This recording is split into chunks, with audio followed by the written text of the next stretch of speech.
오늘 첫 시간입니다. 오늘은 창세기 1과 우리 1장에 대한 말씀 배웁니다. 생명을 불어넣는 창조라고 하는 제목으로 말씀을 전하는데 이 책의 구조를 먼저 여러분들이 이해를 하셔야 됩니다. 이 책의 줄거리를 먼저 말해야 됩니다. 그래서 자기 스스로 오늘 1장을 다 읽었는데 1장의 내용은 무엇이다 이렇게 한마디로 하실 수 있어야 되는 거예요.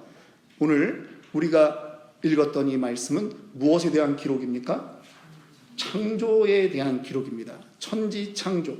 가장 많이 반복되는 단어는 무엇입니까? 응? 아니죠. 그건 6번밖에 안 나와요. 하나님이 계속 하나님이라잖아요. 창조의 주체가 누구시라고요? 하나님이. 첫째 날부터 여섯째 날까지 창조된 것을 우리는 잘 알 수 있습니다. 하나님께서 그 창조된 것들을 전부 다 보시고 하나님의 평가는 어떠셨습니까? 보시기에 좋았더라. 이것이 하나님의 평가입니다. 자, 2번 문제입니다. 이 사건 이전에는 무슨 일이 있었고 이 사건 이후에는 무슨 일이 일어납니까? 우리 한 장 더 나아가서 보아야 된다는 얘기죠. 이 사건 이전은 창조 이전의 이야기와 2장에 가도 사실은 창조의 또 다른 구체적인 부분들이 일어납니다. 7일째 있었던 일들, 그러한 것들이 좀 더 구체적으로 되어진다라고 하는 것들을 여러분들이 메모를 해 놓으시면 되겠습니다. 그래서 여러분들이 이 시간에는 조금 자리는 좀 불편하시지만 메모를 계속 하시면서 그렇게 따라와 주시면 좋겠습니다. 두 번째, 말씀의 숲속을 산책하기라고 하는 챕터입니다. 질문이 있습니다. 땅이 혼돈하고 공허하며 흑암이 깊음 위에 있다는 것은 어떤 상태를 말하는 것일까요? 여러분, 혼돈, 공허, 흑암, 어떤 단어, 어떤 이미지가 떠오르십니까? 뭔가 분리되지 않고 엉켜있는 모습 아닙니까? 어둠과 물이 온 세상을 뒤덮고 있는 그러한 상태를 보여줍니다. 사실 여기에 대해서 그동안 학자들의 이견들은 좀 잘못된 이론들이 있습니다. 좀 이렇게 쓸 때 첫 번째, 고전적 간격 이론이라고 하는 것이 있어요. 하나님이 완벽하게 세상을 창조하셨는데 이 사탄에 의해서 파괴되었다라고 하는 그러한 이론들이 있습니다. 또 하나는 창조전 카오스 이론이라 하는 것이 있습니다. 하나님이 무에서 창조하신 것이 아니라 기존에 있는 물질에 생명을 부여하신 것이다 라고 하는 견해가 있습니다. 카오스 이론. 그런데 이 둘 다 잘못된 것입니다. 하나님은 무에서 창조하셨습니다. 무에서 없는 것에서 땅을 창조하셨을 때 땅에 대한 것, 2절 말씀 보면 2절 말씀에 뭐라고 그렇게 기록하고 있습니까? 땅이 혼돈하고 공허하며 흑암이 깊음 위에 있고 하나님의 영은 수면 위에 운행하시니라. 아직 사람이 살 수 없는 것입니다. 생명이 없습니다. 빛이 없습니다. 그래서 사람이 살 수 없어요. 생명이 없는 사람에게 나중에 하나님이 생기를 불어넣어야 살 수 있듯이 혼돈과 공허함만 있고 깊은 흑암이 있는 그곳에 하나님이 다시 생명과 질서를 불어넣으시는 것입니다. 자, 하나님의 영은 수면에 운행하시는 것, 어떤 모습을 연상할 수 있습니까? 여기서 하나님의 영이라고 하는 것은 무엇이죠? 하나님의 영, 성령 하나님, 우리가 그렇게 이해할 수 있습니다. 창조는 성부 하나님 단독의 사건이 아닙니다. 그렇죠? 나중에 여러분들이 후반부에 사람을 창조할 때 26절에 보면 하나님이 이르시되 우리의 형상을 따라 우리의 모양대로 우리가 사람을 만들고 우리라고 하는 복수형으로 계속 말하고 있습니다. 삼위일체 하나님의 그러한 표시라고 하는 것입니다. 그래서 이 창조는 삼위일체 하나님의 공동 작업입니다. 성령님이 혼돈하고 공허하고 깊은 흑암이 덮인 위를 먼저 돌아다니시는 것이죠. 운행하시니라. 마치 독수리가 새끼 독수리 위를 맴도는 것처럼 그렇게 되어 있다라고 하는 것입니다. 성령님이 운행하시는 모습이 이제 혼돈하고 공허하고 깊은 흑암 가운데 있는 땅을 가장 아름다운 땅으로 바꿀 수 있는, 가장 아름다운 이 우주로 바꾸는 그러한 일들이 준비되고 계획되고 있다라고 하는 것이 지금 우리 2절에서 우리가 캐치해야 되는 그런 것입니다. 하나님의 영이 수면 위에 운행하시더라. 그냥 지금 심심해서 하나님이 좀 돌아다녀 볼까? 그게 아니라는 거예요. 창조 사역에 하나님의 계획이 지금 아주 세밀하게 진행되고 있고 그것을 준비하신다라고 하는 것이죠. 여러분들, 제가 오늘 이 강의를 지금 처음 하는 거예요. 그래서 시간이 얼마가 갈지 몰라요. 물론 오래 가려고 하진 않아요. 그런데 저도 이제 한번 이걸 해봐야 요 시간도 좀 적절하게 그렇게 조절해 가면서 할 수 있기 때문에 지금은 제가 강의해야 될 원고 그대로만 애드립 없이 최대한 그렇게 하겠습니다. 그래서 여러분들과 제가 좀 질문 이런 거는 처음에는 좀 자제하도록 하겠습니다. 그리고 대부분 다 질문을 싫어하셔가지고 그래서 자, 3번 여러분들이 한번 질문을 읽어봐 주시겠습니까? 시작.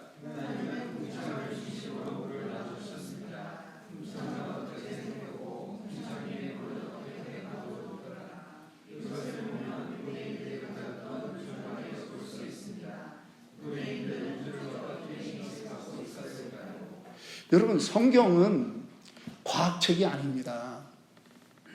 이 창세기를 가지고 과학적인 논증을 하려고 하면 이거는 안 돼요. 과학책을 가지고 과학적 증명을 하고 과학적 논증을 하려고 달려드는 건 괜찮습니다. 그런데 창세기가 기록된 목적은 과학을 이야기하기 위한 것이 아니라는 거죠. 성경이 기록된 목적은 과학을 설명하기 위한 것이거나 역사를 연도수 하나 틀리지 않고 그렇게 기록해야 되겠다 하는 그런 의도에서 기록된 것이 아닙니다. 이것은 복음, 하나님 나라에 대한 것, 예수 그리스도의 오심에 대한 것을 설명하기 위한 책이기 때문에 그런 전제에서, 그리고 그것이 전달될 때 무리가 없도록 그 당시 사람들의 인식 구조를 가지고 쓰여져 있다. 이렇게 여러분들이 이해하시면 좋겠습니다. 여기서 우리가 궁창이라고 하는 단어가 나오는데요. 쉽게 들어보지 못한, 일반 사회에서는 잘 들어보지 못한 그러한 단어죠.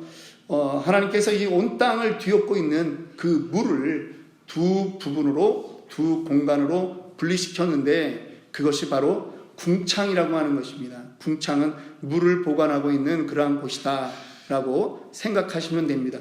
쉽게 말해서 오늘 우리로는 하늘이다 이렇게 볼 수 있는 것입니다. 하늘에는 태양과 달과 별들이 떠 있습니다.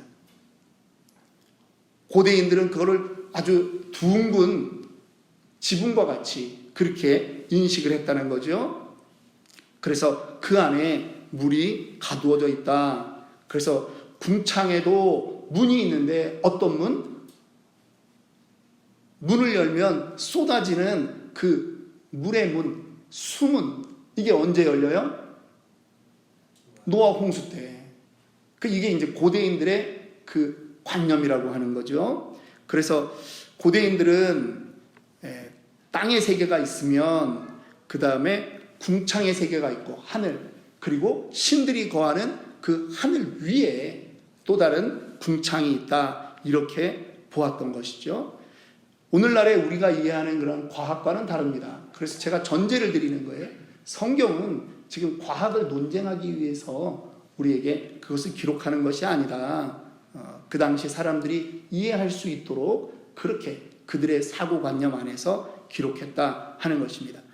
4번 읽겠습니다. 6일 동안 시작. 6일 동안 하나님이 천지를 창조하는 과정을 봅시다. 6일 동안 하신 일의 내용을 말해 봅시다. 어떤 질서가 있는 것처럼 보입니까? 집을 짓는 과정과도 비교해 봅시다. 예. 첫째 날 하나님은 무슨 일을 하셨습니까? 혼돈하고 공허하고 깜깜한 땅에 무엇이? 빛이 있으라. 예. 빛과 어둠을 그렇게 구별하셨다라고 하는 거죠. 우리가 주일학교 다닐 때 우리가 많이 배웠던 것입니다. 둘째 날은 무엇을 하셨습니까? 궁창을 만들어서 물을 궁창 위의 물과 궁창 아래의 물로 나누었다. 셋째 날은 무엇을 하셨죠?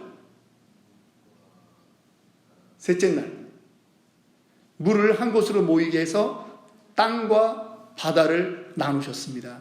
그리고 땅에 풀과 나무가 나오기 시작했습니다. 자, 이제 넷째로 가겠습니다. 넷째 날은 무엇을 했을까요?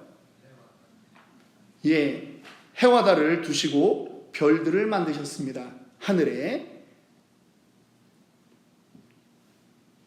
다섯째 날 무엇을 하셨을까요? 물속에는 물고기들을, 또 하늘에는 새들을 만드셨습니다. 자, 마지막 여섯째 날은 무엇을 만드셨죠? 예, 어디에 있는 짐승들? 생물? 땅에 있는 생물들을 하나님이 만드시고 그 안에 사람을 만드셨죠.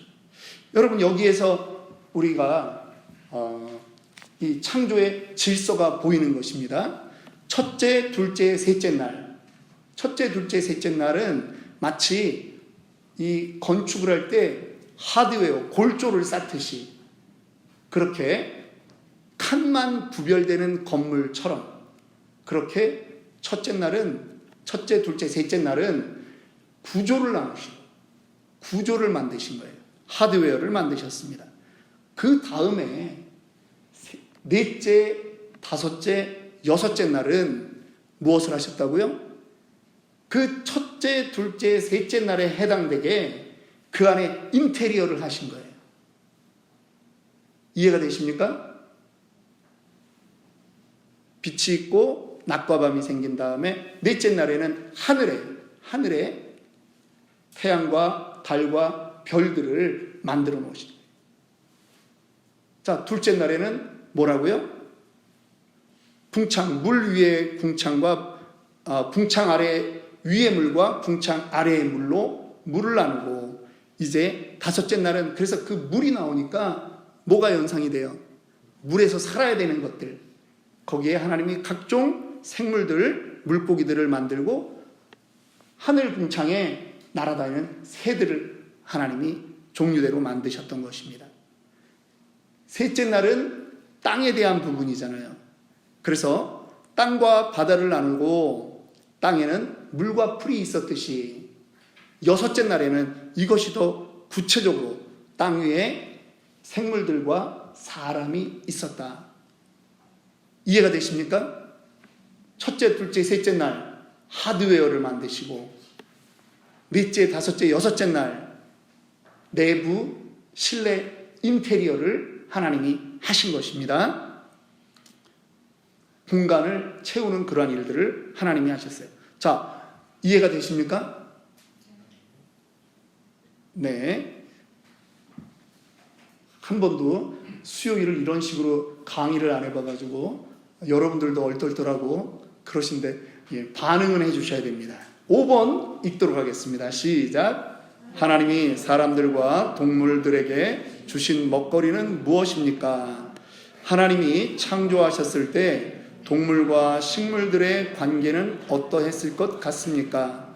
현재의 모습과 비교해 봅시다. 창조 때의 모습과 현재의 모습이 다른 이유는 무엇일까요? 자, 하나님이 천지를 창조하실 때에는 사람들에게는 씨 맺는 채소 그리고 씨 맺는 나무의 열매를 먹을 거로 주셨죠. 여러분, 짐승들도 무엇을 먹었습니까? 전부 다 채식입니다. 풀을 먹었습니다. 우리 과거에 저 북한에서 내려오신 탈북민들이 농담으로 이상한 소리 한다 그러면 뭐라고 얘기했죠? 개 풀 뜯어먹는 소리 한다. 옛날에는 개가 풀을 뜯어먹었다고요. 소만 풀 뜯어먹는 게 아니라 모든 생물들이 풀 뜯어먹었어요. 그러니까 먹이사슬이라고 하는, 우리가 생물 시간에 학교에서 배웠던 먹이사슬이라고 하는 구조가 창조 때에는 안 맞는 것입니다. 지금은 어떤 구조가 되어 있어요? 초식동물이 있고 그 초식동물을 먹는 육식동물이 있고 그 위에 육식동물을 잡아먹는 더 큰 육식동물이 있고 맨 위에 누가 있어요? 모든 것을 가리지 않고 먹는 사람이 있잖아요. 그 사람 중에는 어떤 사람이 제일 강하다? 중국인이 제일 강하다. 네 발 달린 것 중에는 책상 빼고 다 먹고, 바다에는 잠수함 빼고 다 먹고, 하늘에 날아다니는 것 중에는 비행기 빼고 다 먹는 그 사람들이라고 하는, 다양하게 먹거든요. 저는 그걸 즐겼습니다만 어쨌든 이게 지금은 먹이사슬이라고 하는 구조가 있잖아요. 근데 창조 때는 그러지 않았어요. 사실은 사람들에게 하나님이 육식을 허용한 것은 언제부터 육식을 허용하셨습니까? 노아 홍수 이후부터 잡아먹을 수 있도록 그렇게 하나님이 허락하시면서도 또 뭐는 먹지 말라 그래서 피채 먹지 말라. 이게 하나님의 율법이었죠. 여러분, 창조시대 때는 이사야 65장 25절 말씀 한번 읽겠습니다. 우리 같이 읽겠습니다. 시작. 이리와 어린 양이 함께 먹을 것이며 사자가 소처럼 짚을 먹을 것이며 뱀은 흙을 양식으로 삼을 것이니 나의 성산에서는 해함도 없겠고 상함도 없으리라. 여호와께서 말씀하시니라. 이어서 이사야 11장 6절부터 9절 말씀 보겠습니다. 계속 읽습니다. 시작. 그때에 이리가 어린 양과 함께 살며 표범이 어린 염소와 함께 누우며 송아지와 어린 사자와 살찐 짐승이 함께 있어 어린아이에게 끌리며 암소와 곰이 함께 먹으며 그것들의 새끼가 함께 엎드리며 사자가 소처럼 풀을 뜯을 것이며 젖먹는 아이가 독사의 구멍에서 장난하며 젖된 어린아이가 독사의 굴에 손을 넣을 것이니라. 내 거룩한 산 모든 곳에서 해됨도 없고 상함도 없을 것이니 이는 물이 바다를 덮은 같이 여호와를 아는 지식이 세상에 충만할 것이니라. 어렸을 때 이런 찬송을 부르면서 너무나 이해하기 힘들었던 것은 무엇이냐 하면 독사굴에 어린이가 손 놓고 장난쳐도 물지 않는 참사랑과 기쁨의 그 나라가 이제 속히 오리라. 모르세요? 주일학기 때 배웠던 찬양인데 독사굴에 손을 넣어? 이해가 안 되는 거예요. 그런데 이게 회복되어질 하나님 나라의 영광이라고 하는 것입니다. 하나님이 원래 이렇게 창조하셨습니다. 믿으십니까?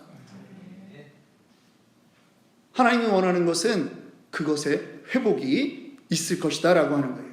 자, 그런데 왜 오늘날은 이렇게 먹이사슬로 사람이 채소 먹고 짐승 먹고 그런 걸 떠나서 이제는 사람과 사람도 서로를 공격하고 피를 보게 되고 경제적인 수탈이 있고 왜 이런 세상이 되었습니까? 이유는 우리가 잘 알죠. 사람의 범죄함입니다. 사람의 범죄함이 하나님의 피조 영역 모든 것에 영향을 미치게 되었다라고 하는 것입니다. 로마서 8장 21절 22절입니다. 그 바라는 것은 피조물도 썩어짐의 종노릇한 데서 해방되어 하나님의 자녀들의 영광의 자유에 이르는 것이니라. 피조물이 다 이제까지 함께 탄식하며 함께 고통을 겪고 있는 것을 우리가 아느니라. 우리로 인해서 피조 세계에도 영향을 받았다라고 하는 거예요. 조금 이따 왜 사람 때문에 피조 세계가 영향을 받는지 조금 이따 나누면 여러분들이 이해가 될 것입니다. 자, 6번으로 가겠습니다. 함께 읽습니다. 하나님이 시작. 하나님이 창조하실 때 식물과 동물에 대하여 종류대로 창조하셨다는 말을 반복합니다. 이것은 하나님의 창조에 대하여 뭘 말해줍니까? 예. 무엇을 말해주는 것 같습니까? 하나님이 반복해서 그 종류들을 다 온전하게 창조했다라고 하는 것은 하나님의 창조는 완벽했다라고 하는 것입니다.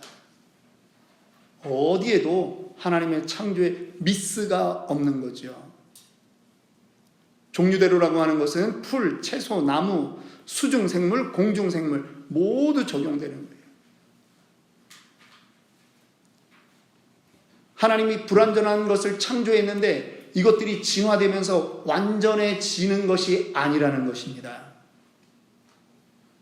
하나님이 창조하지 않았는데 상황이 바뀌면서 생물이 나타나거나 변화되었다라고 하는 그러한 것도 아닙니다. 그러니까 이 성경 안에 진화론이 들어올 여지는 없는 것입니다. 하나님이 철저하게 하나님의 지혜와 계획으로 하나님이 말씀으로 창조하신 것입니다. 믿으십니까? 여러분, 우리 자녀들이 학교에서 진화론이라는 것을 배웁니다. 하나의 학설을 진리처럼 가지고 온다라고 하는 거죠. 아닙니다. 아닙니다. 자, 세 번째로 가겠습니다. 그 말씀의 나무 아래 머물기. 이제 좀 더 심화하는 것입니다. 1번 읽습니다. 시작. 하나님이 생명을 불어넣기 전에 땅의 상태는 혼돈, 공허, 흑암이었습니다. 이것을 하나님이 없는 인간의 영혼의 상태와 비교해 봅시다. 여러분들은 어떻게 이것을 설명하실 수 있겠습니까? 여러분들이 이 창세기를 배우면서 여러분들 입으로 이거를 말씀하실 수 있어야 돼요. 자, 혼돈, 틀이 갖추어지지 않은 상태죠. 질서가 잡히지 않은 상태입니다. 공허, 속이 텅 비어있는 상태입니다. 흑암, 아무것도 보이지 않는 상태입니다. 왜 하나님 이 창조의 상황에서 이것을 언급하셨을까요? 하나님 없는 인간의 영적 상태가 이렇다라고 하는, 생명이 부여되기 전에 상태는 이렇다라고 하는 것입니다. 죽음의 상태를 우리에게 알게 하는 것이죠. 오늘날 하나님으로 우리의 개념이, 말씀으로 우리의 개념이 확고하게 서지 않으면 여전히 혼돈스럽습니다. 예수를 믿는다고 하면서도 하나님이 나의 기준이 되지 않을 때 우리는 혼돈스럽습니다. 마음이 공허하다 말합니다. 어두워졌다, 그렇게 말하는 것입니다. 그래서 우리는 하나님 안에 이 공허함이 물러가야 되고, 하나님을 통해서, 하나님을 만남으로 흑암이 우리 안에서 물러가야 될 줄 믿습니다. 창조의 질서가 우리에게 바로 그것을 적나라하게 보여주고 있다라고 하는 거예요. 하나님을 만나야 빛이 들어옵니다. 하나님을 만나야 인생의 목적이 무엇인지 분명하게 알게 됩니다. 하나님을 만나야 궁극적으로 생명을 얻게 된다라고 하는 것입니다. 그러면 허탄한 데에 뜻을 두지 않는 것입니다. 세상의 헛된 성공을 위해서 달려나가는 그런 일을 하지 않는다라고 하는 거예요. 내 삶의 기준이 늘 무엇에 있다고요? 고린도전서 10장 33절에 말하듯이 먹든지 마시든지 무엇을 하든지 다 하나님의 영광을 위해서 하는 것으로 우리의 심령이 정립이 되는 거죠. 창세기 1장이 우리에게 알려주는 것이 바로 그것입니다. 하나님 없는 인생이 얼마나 공허한지, 어둡다는 거예요. 그러니까 여러분들 예수를 믿으면서 여러분들은 나 마음이 공허해. 표현은 알겠어요. 무슨 말을 하는지는 알겠어요. 근데 그런 말 쓰는 거 아니라는 거예요. 예수가 내 안에 있으면 우리는 이미 가득 채워져 있는 겁니다. 우리는 그래서 모든 일이 일어났을 때 우리는 무엇을 통과해서 생각한다? 하나님을 통해서 생각한다. 하나님의 말씀으로 해석한다. 믿으십니까? 자, 2번 우리 큰 소리로 읽겠습니다. 하나님은 동물과 식물은 종류대로 만드셨고 사람은 하나님의 형상대로 만드셨습니다. 하나님의 형상대로 만들었다는 의미는 무엇이고 하나님이 인간에게만 하나님의 형상을 주신 이유가 무엇일까요? 여러분, 지금 하나님이 첫째, 둘째, 셋째 날 하드웨어를 만들었다 그랬습니다. 넷째, 다섯째, 여섯째 날 하나님이 그 안에 인테리어를 하셨다 그렇게 말했는데 그 가장 마지막에 만들어진 존재가 무엇입니까? 우리 사람이죠. 그러니까 우리는 다시 하나님 창조의 모든 목적은 누구를 위해서 만들었다? 사람을 위해서 만들었다. 여러분, 우리가 어떤 존재인지 아십니까? 우리는 그런 존재예요. 자부심을 느끼셔야 됩니다. 세상의 기준이 돈이 얼마가 있냐, 몇 평짜리 집에 사냐, 어느 학교를 나왔느냐, 이거로 세상의 기준은 가는데 그들은 하나님 없기 때문이라는 것이죠. 하나님 안에서 우리는 존귀한 자예요. 우리는 걸작품이라고 하는 것입니다. 유일하잖아요. 제 친구 중에 쌍둥이가 있습니다. 옛날에는 구별을 잘 못했는데 이번에 한국에 들어가서 보니까 쌍둥이를 봐도 이제는 구별이 확실하게 되더라고요. 60이 다 돼가니까 60이 되니까 쌍둥이도 구별이 돼요. 여러분, 같은 게 없습니다. 그런데 하나님이 우리를 위해서 이 모든 것을 만들고 맨 마지막에 우리 인간을 만드신 것입니다. 그러니까 일반 세상에 있는 것들은 하나님이 그 종류대로 창조하셨지만 인간만큼은 어떻게 창조하셨다고요? 하나님의 형상대로. 이 말이 너무 아름답습니다. 우리 옆 사람에게 한번 이야기합시다. 당신은 하나님의 형상대로 창조된 사람입니다.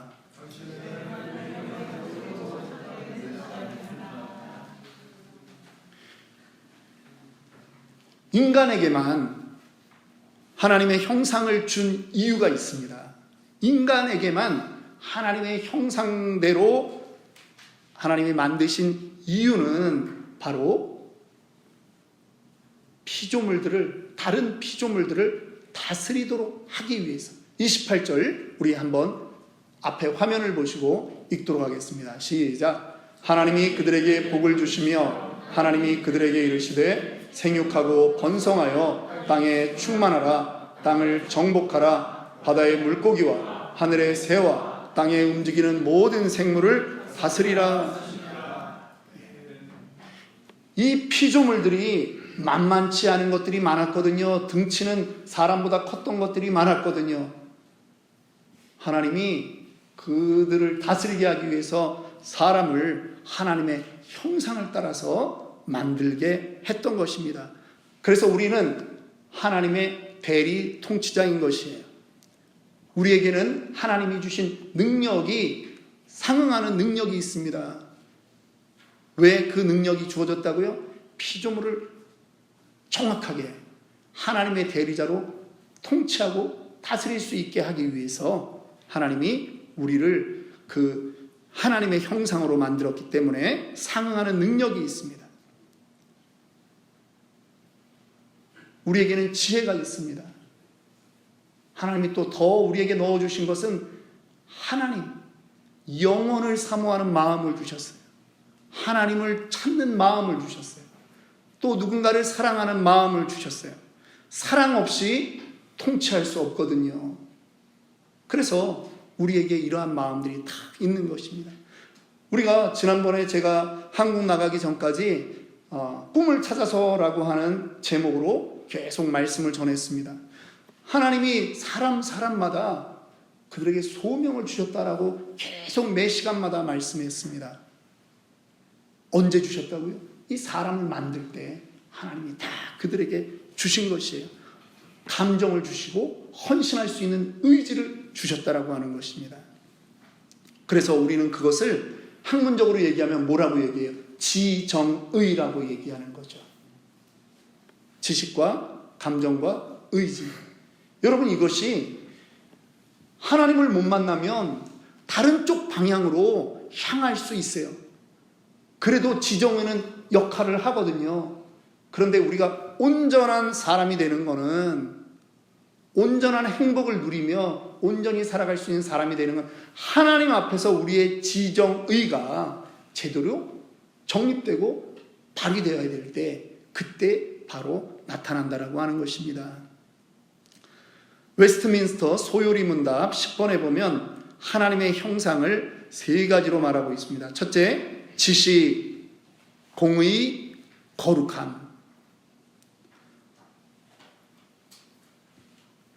우리는 하나님을 알 수 있고 하나님과 교통하고 교제할 수 있으며 하나님과 함께 할 수 있는 그러한 존재로 만들어졌다라고 하는 것입니다. 영이신 하나님과 존재하기 위해서 우리도 영적인 부분이 있는 거잖아요. 예? 영혼, 육이 있는데 우리가 그래서 하나님의 임재를 경험할 수 있지 않습니까? 하나님이 다 창조 때 우리에게 넣어주신 거예요. 지정의가 어느 때에 정립이 된다고요?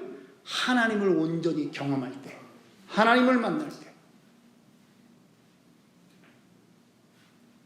그래서 예배가 중요한 것입니다. 예배는 우리의 탯줄입니다. 제가 이제 내년에 우리 교회 사역 방향이 예배인데, 우리 지금 여기 좀 가려서 안 보입니다만, 우리는 파워라고 하는 그러한 이니셜을 따서 5개년 사역 방향을 정했습니다. prayer, 올해 우리는 outreach, 선교 이런 개념이 아니라 나로부터 밖으로 도전하는, 돌파하는 역사. 세 번째, 이제 내년 우리는 worship. 그런데 worship이 중심이에요. 탯줄이에요. 그래서 예배를 통해서 공급받는 거예요. 그래서 예배가 중요한 것입니다. 예배하는 존재는 이 세상에 우리 사람밖에 없어요. 자, 3번 좀 빨리 마치겠습니다. 3번 다 같이 읽습니다. 하나님의 말씀으로 세상을 창조하셨습니다. 하나님의 말씀과 사람의 말의 공통점과 차이점은 무엇일까요? 하나님은 말씀으로 세상을 창조했습니다. 말씀하시는 것마다 그대로 됩니다. 대단한 거 아닙니까? 이번 주일 설교를 제가 좀 스포일하면, 이제 이번 주와 다음 주는 대강절, 우리 대림절, 예수 그리스도의 탄생에 대한 말씀을 전할 텐데, 누가복음 1장에 있는 마리아에게 나타난 가브리엘 천사의 수태고지를 가지고 말씀을 전할 것입니다. 그런데 천사가 그러잖아요. 하나님의 말씀은 능치 못함이 없느니라. 믿으십니까? 예수님이 제자들과 함께 변화산에 올라갔다가 정말 황홀한 그러한 변화가 있었습니다. 그리고 내려왔는데 어떤 아버지가 자기 아들을 데리고 온 것입니다. 이 아들이 수시로 물에도 들어가고 불에도 들어가서 아주 그냥 엉망이 된 거예요. 혼돈하고 공허하고 어둠 가운데 있는 것의 상징이라고 하는 거죠. 그런데 예수께서 그를 온전케 하십니다. 어떻게 해요? 말씀으로. 하나님의 말씀이 선포되면 온전해집니다. 그런데 왜 제자들은 못했다고요? 사람의 말에 영향이 한계가 있는 거예요. 하나님의 말씀은 선포하면 됩니다. 그런데 사람은, 여러분, 학교에서 선생님이 애들을 야단을 칩니다. 이렇게 해야 된다. 실내화 꼭 가지고 와야 된다. 준비물 가져와야 된다. 예, 듣기로 작정했습니다. 그런데도 안 들을래? 그러면 그 선생님의 말은 워킹이 됩니까? 안 됩니까? 워킹이 안 되는 거예요. 사람의 말은 한계가 있다는 거예요. 하나님의 말씀은 하나님이 정말 호흡만 해도 땅이 진동하고 땅이 역사하는데, 우리는 많은 그 언어적인 말의 능력이 있는 것은 분명하지만 누군가가 난 듣기 싫어 라고 거부할 때 그의 마음 안으로 들어가기 힘들다라고 하는 거죠. 자녀들이 부모님의 말씀을 안 듣겠습니다 라고 하면 안 듣는 거예요. 문제가 거기서 나오는 거예요. 그래서 우리에게는 하나님이 가지신 그 말의 능력이 우리에게도 있습니다. 있죠? 그런데 완전하지 않은 거죠. 완전하지 않습니다. 파워가 있어요. 그런데 오직 하나님만이 완전하신 거예요. 온 우주가 하나님의 말씀에 순종하는 것입니다. 우리는 말의 영향력이, 파워가 제한되어 있어요. 불완전합니다. 그러나 우리는 이제 오늘 이 강의를 들으신 분들은 무슨 도전을 해야 됩니까? 우리의 그 약해진 언어적인 파워를 사용하셔야 된다라고 하는 거예요. 무엇을 해야 돼요? 선포하셔야 됩니다. 선포하셔야 돼요. 특별히 우리는 이 하나님의 말씀을 들고 선포할 때, 하나님의 말씀이기 때문에 사람을 통해 나오는 말일지라도 아멘 하면 그 말은 그대로 역사할 줄 믿습니다. 저는 여러분들에게 이제 이 말씀을 마치면서 저는 여러분들에게 도전하고 싶습니다. 특별히 갑절의 영감을 구하며 이 자리에 나온 여러분들에게 제가 드리고 싶은 선물이 있습니다. 여러분, 기드온의 300용사가 되어주십시오. 그들은 숫자로 보면 능력이 없었습니다. 숫자로 보면 그들은 13만 5천의 미디안 군대와 싸울 수가 없는 거예요. 그런데 그들과 누가 함께 하신다고요? 하나님이 함께 하시는 겁니다. 하나님이 함께 할 때 승리의 역사가 나타나는 것입니다. 우리 교회의 미래가 저는 여러분들의 입에 달려있다. 아멘 소리가 커야 됩니다. 예. 여러분, 아멘 할 때 온 우리의 세포가 하나님으로 향하는 역사가 있는 겁니다. 왜 그렇다고요? 하나님은 우리를 그렇게 창조하셨다고요. 그래서 그렇게 도전하기를 원합니다. 이 말씀 가지고 걸어가기 4번이 있는데, 그것은 이제 우리가 말씀한 대로 이루어지는 그것을 믿고 우리가 어떻게 할 것이냐, 지금 좀 전에 제가 말씀드린 대로 그렇게 실천하며 나아가길 원합니다. 그 실천이 가장 강하게 나타나는 게 무엇이다? 기도라고 하는 거예요. 기도입니다. 자, 오늘 말씀 여기까지 전하고 마치겠습니다.